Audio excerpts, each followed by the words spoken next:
दिव्या को देखने लड़के वाले आए हैं, लेकिन उनकी बातों से लग रहा है कि वो लंबी लंबी फेंक रहे हैं।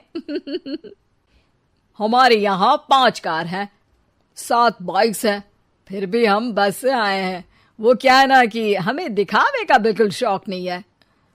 बड़ा नेक ख्याल है बेटा। लेकिन खुद की गाड़ी में बैठना दिखावा थोड़ी ना होता है। अरे हम दिल्ली से आए हैं, वहाँ पोल्यूशन बहुत है ना, तो हम गाड़ी में नहीं निकलते हैं। हाँ, ये उससे भी बड़ा नेक ख्याल है बेटा। लेकिन अगर आपको पोल्यूशन की इतनी चिंता है तो घर में 5 कार और 7 बाइक क्यों रखी है? अरे इतने पैसे हैं, फुर्सत में क्या करेंगे, कुछ ना कुछ खरीद लेते हैं। अभी पिछले ही हफ्ते एक हेलीकॉप्टर खरीदने का सोच रहा था। तो क्यों नहीं खरीदा? अरे उसके पंखे हवा ज्यादा देते हैं, हमारी माँ को ठंड बहुत लगती है ना, अब बुजुर्गों का ध्यान रखना पड़ता है ना। अरे वाह वाह, ये तो बहुत बड़ा ऊंचा और नेक ख्याल है।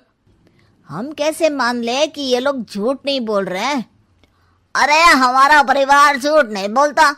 दिल्ली शहर में किसी से भी पूछ लीजिएगा, हमारे बेटे का बड़े लोगों में उठना बैठना है। हाँ। अरे छोटो चुप रह, इतने बड़े लोग हैं, झूठ क्यों बोलेंगे? हमारी फैक्ट्री है, और ऐसी फैक्ट्री कि यहाँ ग्राहक आया, इधर सामान बनाया जल्दी जल्दी, और हम हर काम ना जल्दी करते हैं। हाँ वही तो, तब जल्दी जल्दी अपनी बेटी का हाथ हमारे बेटे के हाथ में दे दीजिए। दिव्या के पिताजी दिव्या के भाई छोटू की एक भी बात न मानते हुए दिव्या की शादी दिल्ली के इस फेंकू परिवार में करवा देते हैं। जब दिव्या ससुराल पहुंचती है तब, आपकी कार्स और बाइक्स कहाँ है? मुझे बाहर जाना था किसी काम से। कार और बाइक्स? कौन सी कार और बाइक्स? अरे जब आप मुझे देखने आए थे तो कहा था ना कि आपके यहाँ 5 कार्स हैं और 7 बाइक्स हैं। हाँ हाँ, उस दिन थी, आज नहीं है। है? आज कहाँ गई? अरे जिनकी थी वो ले गए। मतलब वो आपकी नहीं थी? आपने तो कहा था हमारे घर पर है। हाँ घर पर थी, बाबूजी का एक पार्ट टाइम काम है, कार और बाइक धोने का। उस दिन घर पे 5 कार और 7 बाइक्स थी तो बोल दिया था।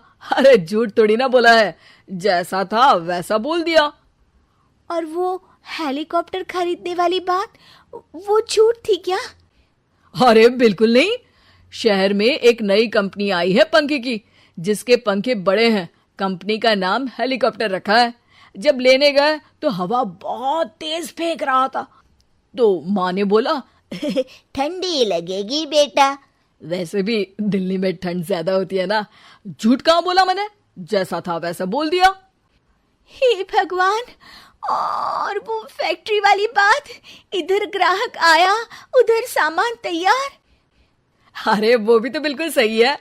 मेरा ना पानी पूरी का ठेला है, इधर ग्राहक आता है उधर पानी पूरी बना देता हूँ। अरे झूठ कहाँ बोला, जैसा था वैसा बोल दिया। हे राम, मेरे तो कर्म फूट गए। आपने तो कहा था कि आप लोगों का बड़े लोगों में उठना बैठना है। अरे है तो, पहले मैं बहुत बड़े लोगों के यहाँ नौकर था। जब भी कोई गलती करता तो वो मुझसे उठक बैठक लगवा देते। हो गया ना बड़े लोगों में उठना बैठना। दिव्या अपने साथ हुए धोखे पर रोने लगती है और ठान लेती है कि वो ससुराल वालों को लाइन पर लाकर ही रहेगी और उनकी ये झूठ बोलने वाली आदत छुड़वा कर रहेगी। आप लोग खाने में क्या लेंगे? करेला खा लूंगा। अरे मुझे तो टिंडे खाने हैं। कद्दू खाऊंगा। अच्छी बात है, खाने के टेबल पर मिलते हैं। शाम को जब सब खाने के टेबल पर मिलते हैं तो सब देखते हैं कि टेबल पर प्लेट्स में एक पूरा और कच्चा कद्दू रखा है, कच्चा करेला रखा है और कच्चे टिंडे भी रखे हैं। बहू, ये सब क्या है? ससुर जी के लिए करेले, आपके लिए टिंडे और श्रवण जी के लिए कद्दू। अरे वो तो दिख रहा है, लेकिन ये पकाया क्यों नहीं है? आप लोगों ने पकाने को तो नहीं कहा था, बस मैंने पूछा था क्या खाएंगे, तो आपने ये कहा था कि करेले, टिंडे और कद्दू खाने वाले हैं। ये क्या मजाक है दिव्या, तुम झूठ बोल रही हो। अरे मजाक कहाँ है, आपने कहा कद्दू खाएंगे तो खाइए, ऐसी थोड़ी ना कहा था कि पका हुआ खाएंगे। और वो आप क्या कहते हैं, जैसा था वैसा बोल दिया, झूठ कहाँ बोला मैंने।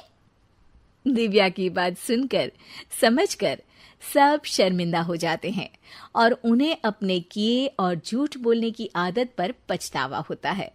दिव्या समझदारी दिखाते हुए उन्हें सच के रास्ते पर चलने और किसी से मजाक में भी झूठ ना बोलने की सीख देती है और उनके काम में मदद करके उनके काम को और बड़ा बनाने में मदद करने लग जाती है।